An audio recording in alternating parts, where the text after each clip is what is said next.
Всем привет, меня зовут Сергей Невы, вы на канале Не Ноль. Началась предновогодняя суета и беготня, и я подумал, что было бы здорово выпустить к Новому году видос про 4 турбины. Ну что, кто ждал этот видос? Напишите в комментах. Я думаю, что было бы скучно продолжить то, что я делал до этого, а не хватает еще множества систем в постройке этого чудо-мотора. А я же все-таки решил сначала попробовать его завести. Ну или запустить. Кстати, как правильно пишется-то? На текущий момент уже не первая серия всей этой эпопеи. Я построил выпускной коллектор, расположил все 4 турбины, сделал к ним обвязку в виде слива масла, подачи масла и начал систему охлаждения. Также сделал вот такую вот часть впускной системы. Расположил 4 дросселя. Это вазовские дросселя, на которых это все будет работать.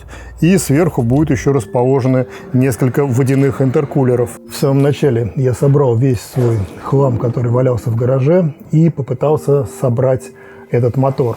Чего-то не хватало, что-то я попросил у друзей и знакомых, и многие добрые люди отозвались, прислали недостающие запчасти, и теперь как раз я могу наконец-то собрать этот мотор в единое целое для того, чтобы он каким-то образом работал. Самая главная недостающая деталь, которую я так долго ждал, это были шатуны.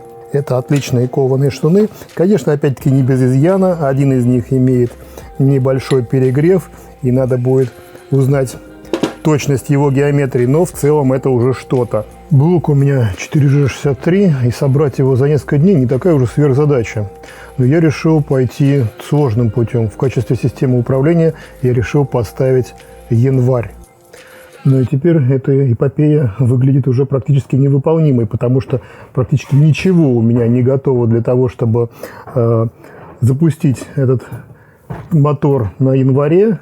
У меня даже сейчас дросселя еще не доделано, а на все не про все у меня буквально 7 дней. Ну, в общем, начну действовать. Сейчас первое, что поеду, это промерять компоненты, отдавать блок в расточку, и очень надеюсь, что они успеют его быстро расточить, для того, чтобы я успел его быстро хотя бы собрать.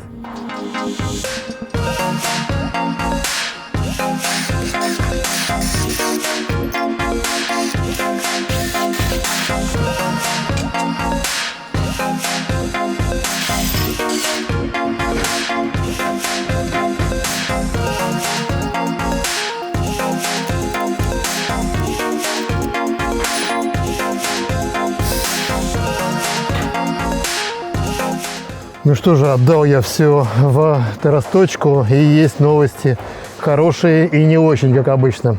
Хорошее в том, что колено в номинале по шатунам, но первый ремонт по корням, по геометрии оно все в идеале. Ну, то есть, как бы все отлично, вкладыши возьму первого ремонтного и поставлю. А вот с шатуном все-таки, который синюшный, есть небольшая проблема. Точнее, как она большая, на самом деле. По-хорошему надо менять.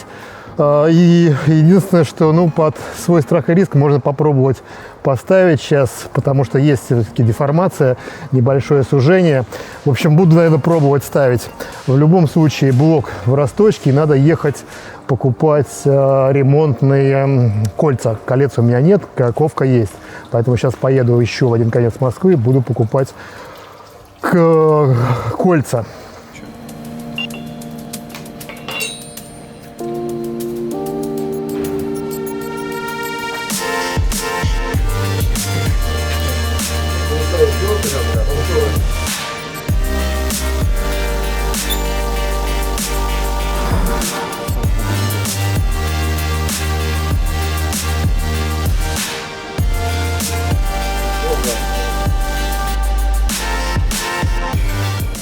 Но по жизни так бывает, что если постоянно везде где-то какая-то засада, то это явно все свыше и все идет к лучшему.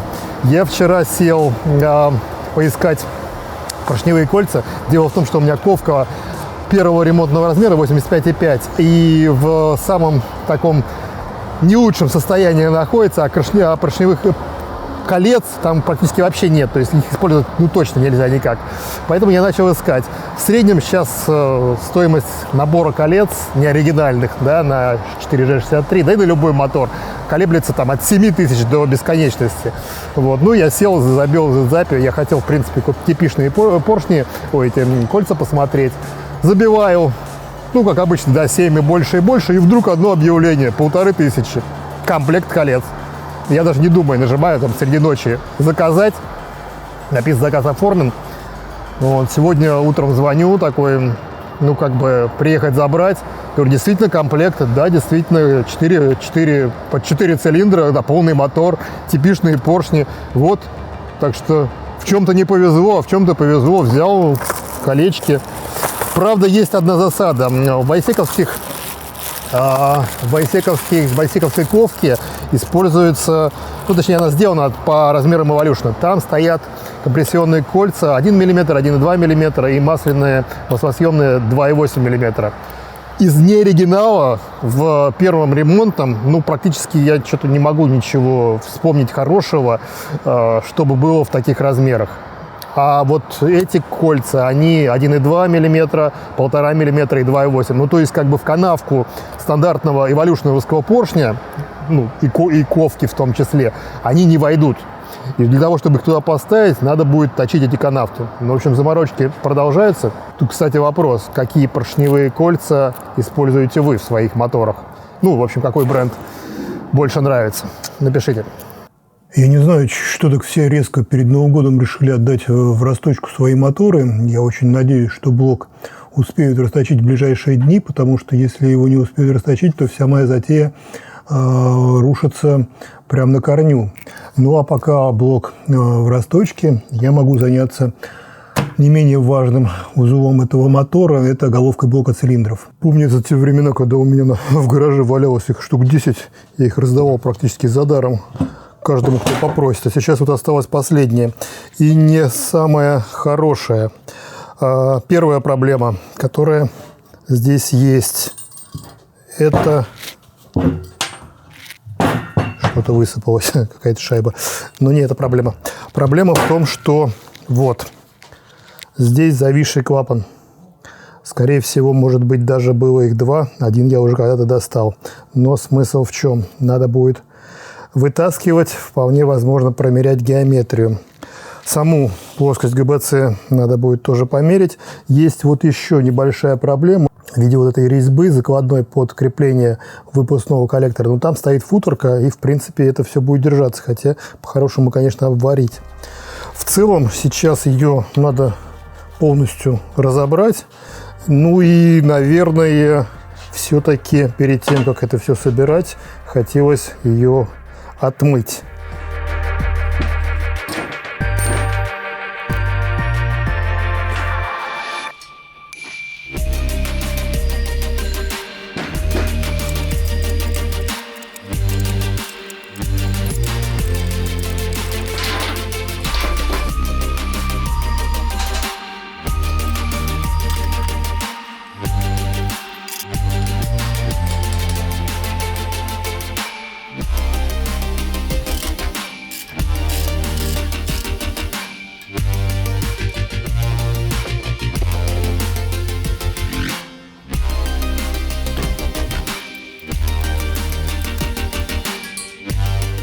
Недавно один канал, миллионник, показал, как они перебирают двигатель, ну, точнее, разбирают, моют в аквабластинге, собирают обратно, и у них он типа работает лучше.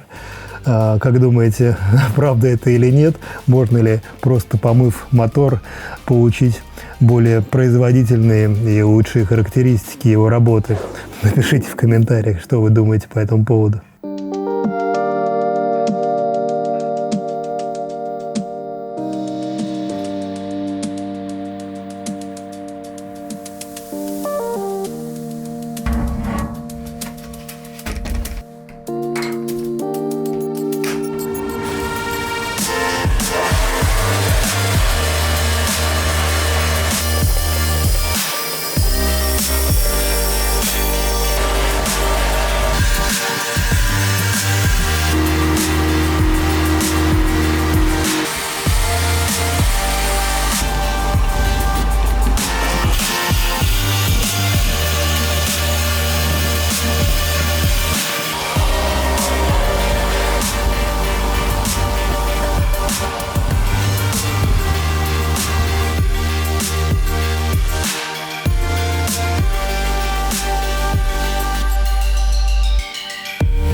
Да, конечно, аквабластинг делает из любых старых деталей практически новые.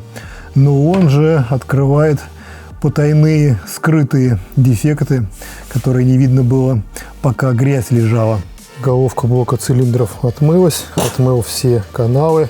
Все, конечно, очень красиво и здорово. Но и открылось те скрытые дефекты, которых не было видно. Вот здесь видно в направляющих клапанов, те, которые были загнутые, есть трещины. И сейчас придется отвести ГБЦ к блоку. Я надеюсь, что блок уже отдали в работу, и, может быть, даже я его сегодня заберу. Так что поеду обратно смотреть, что получится. Сроки поджимают жутко. Блин, ну везет как утопленнику. Прям несколько дней у меня остается до того, чтобы запустить до контрольной точки, да, вот этой Нового года, так сказать. И все идет совершенно не по плану. Блок не успевают расточить, ГБЦ, поменять направляющие тоже не успевают. На это там говорят после Нового года. Ну, в общем, как ни крути. В общем, буду собирать я из того, что есть. Ничего у меня не выходит пока что по нужному плану. Но может это к лучшему. Посмотрим.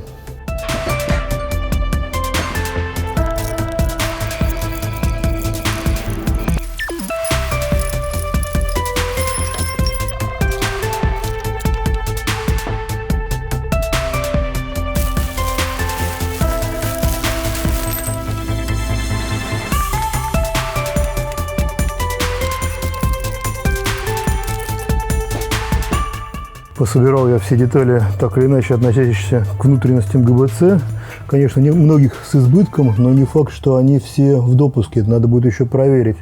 Некоторые прям в единичном экземпляре, и очень повезло, что я их нашел. Но в целом сейчас я это все отмою, и тогда начну собирать уже саму ГБЦ.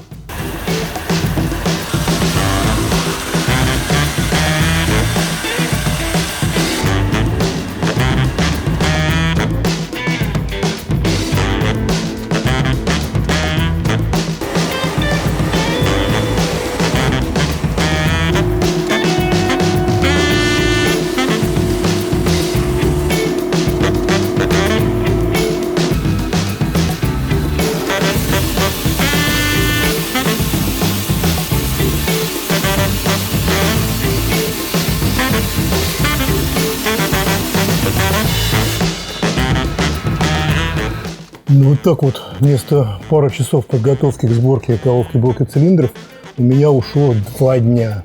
2 дня, которых у меня и так нет. Так они еще и вот потеряны на том, что я это все отмывал, да и вначале искал, потому что половины всего необходимого просто не было. Хотя при этом головок у меня было много и запчастей вроде немало, но вот некоторых совсем нет. Но сейчас на данный момент у меня весь арсенал готов к сборке.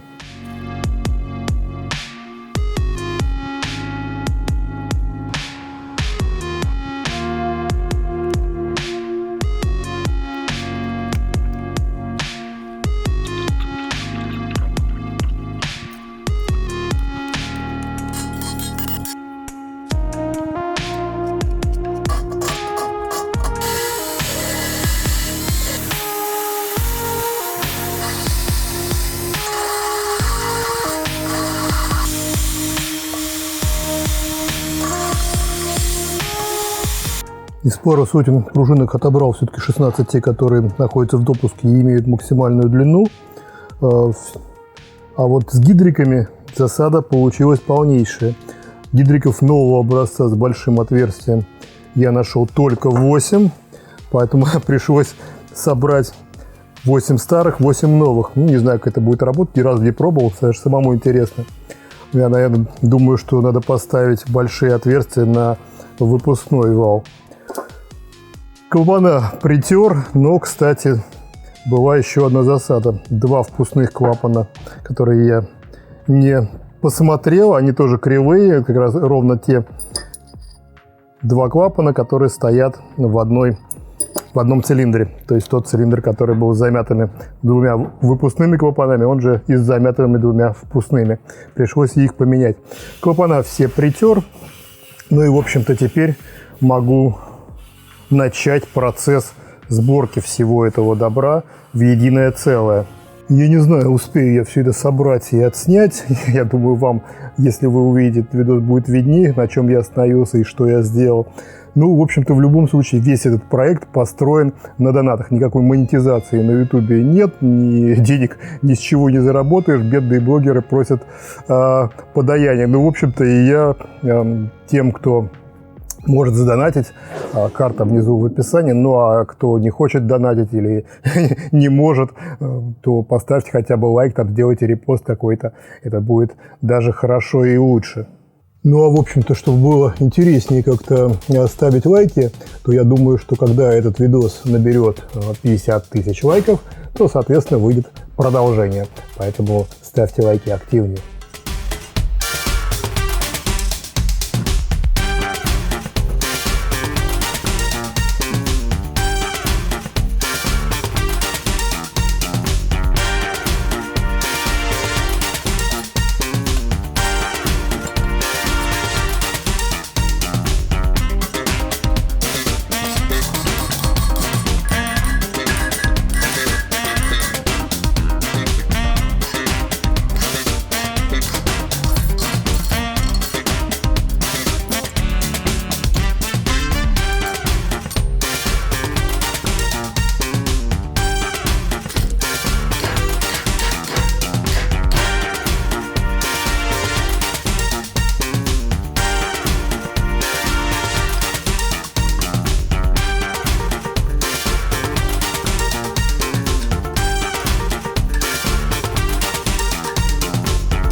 Да, хорошо, что блок не расточили в 85,5 в первый ремонт, потому что нефиг психовать. Надо все делать последовательно, и тогда будет счастье. Если поспешил бы, то зря только испортил бы идеальный номинальный блок. В общем-то, для ремонтного размера, который я хотел точить 85,5, надо все-таки брать какой-то другой блок, который не жалко расточить. Но на самом деле, по факту, ковки 85,5 у меня и так фактически нет комплекта. Да, есть по 3 поршня, но есть комплект 86. А тут возникает засада, потому что 86,5 это уже можно поставить в 64-й блок, и на 64-м блоке собрать интересный мотор. А растачивать 63-й блок в последний ремонт, ну, тоже так себе занятие. В общем-то, если у кого есть блок 63-й, который не жалко отдать на эксперименты, ну, сама чугунка, в общем-то, это интересует, то напишите в личку или в комментариях.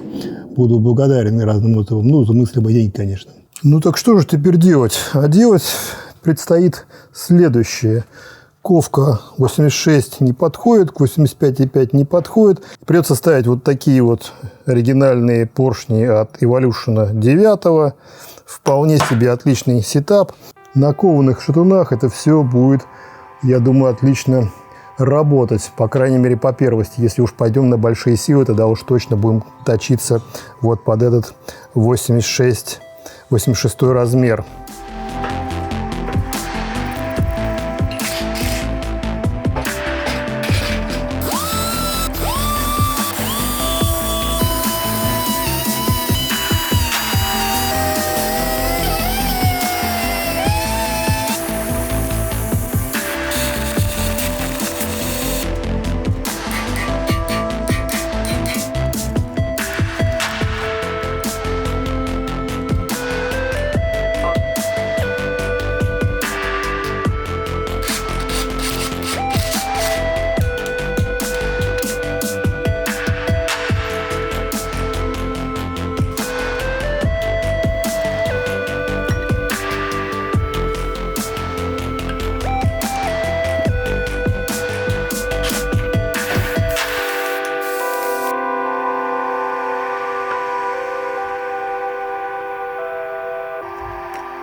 Симпатичный получился мотор. Я в своей жизни собрал не один мотор из новых запчастей, но такого красивого, мне кажется, еще не собирал ни разу.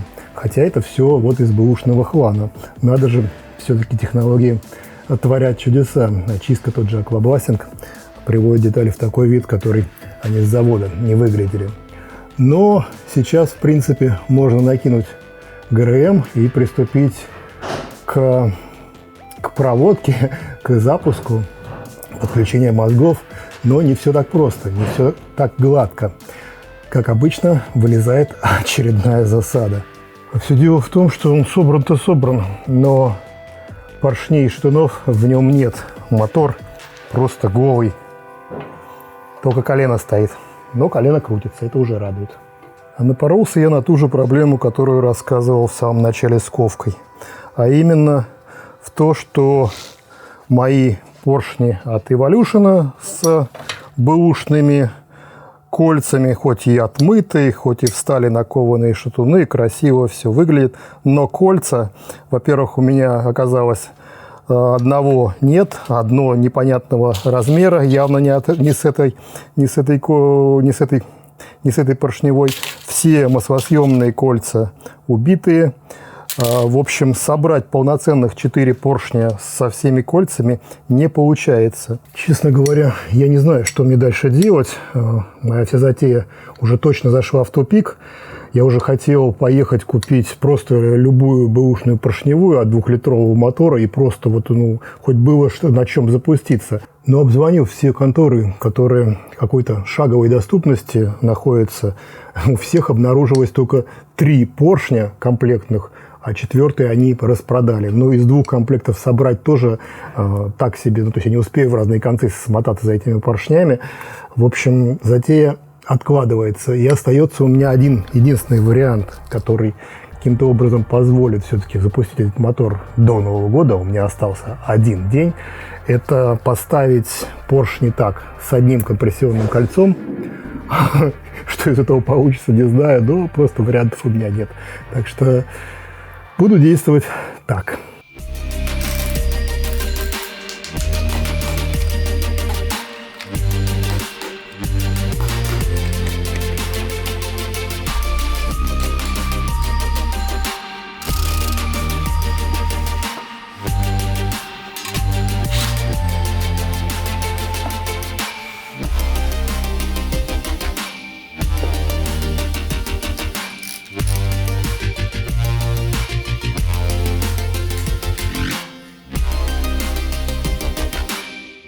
Картина очень похожа на предыдущую, разве что с тем, что теперь поршневая стоит. Я поставил 2 поршня с полным комплектом колец и 2 поршня по одному компрессионному кольцу. Я не знаю, как это будет работать, но заодно посмотрим. Кто-то вообще такое видел в природе? Напишите. Но, в принципе, это не последние приключения, которые еще меня ждут.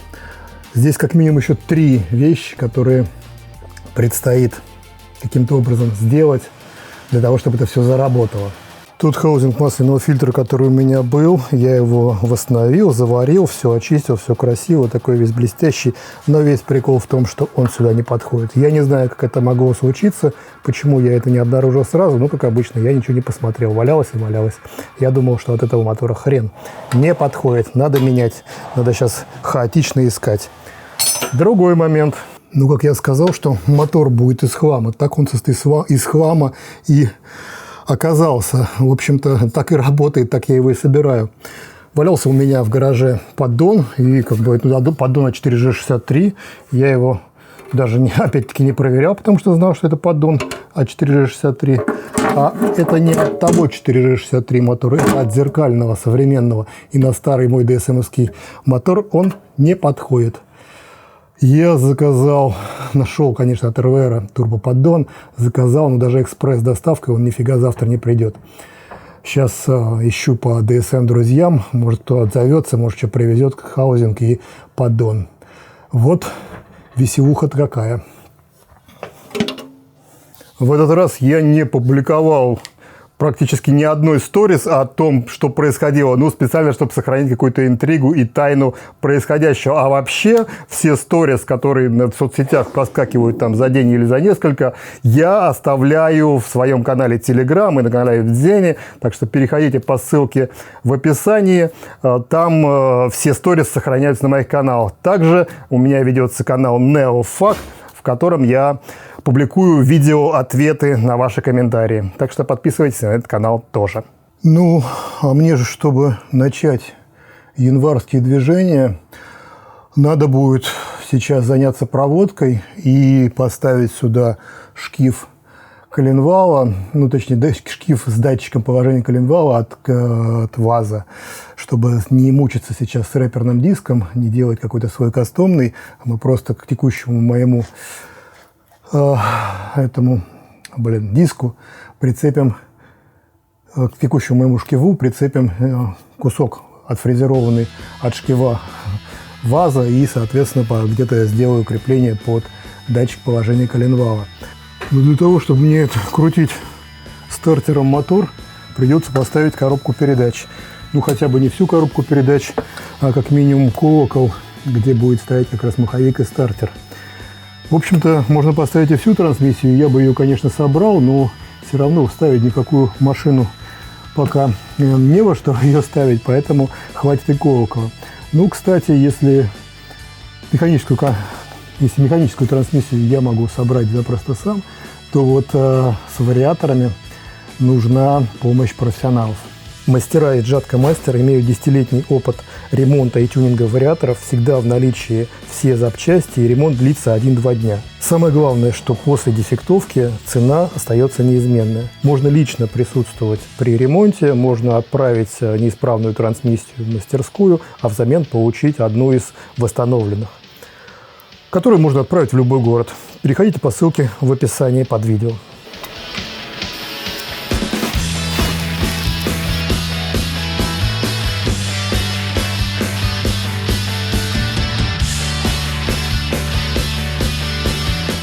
Так, а дросселя-то мы не прикрутили? О, работает, слушай. Ну вот, насос готов.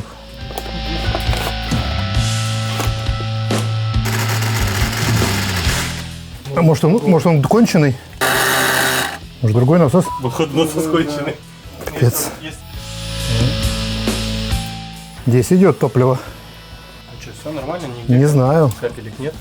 Звуки были странные. А это, скорее всего, регулятор. Ну, на вид все Первый сухо. буду даже делать без этого.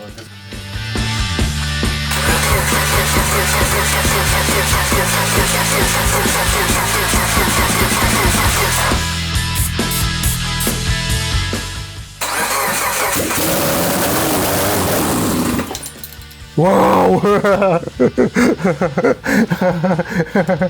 Прикольно. Жестко делать. Ну, давайте оставим так. Хороший, он уже запустился, все красиво. Так оставим? Ну, не, в смысле оставить как бы... Хотел. А ты думаешь, он газовать будет? Конечно, сейчас. Ну, мне сейчас кажется, Датчик коленвала. датчик прицепится к колену и все.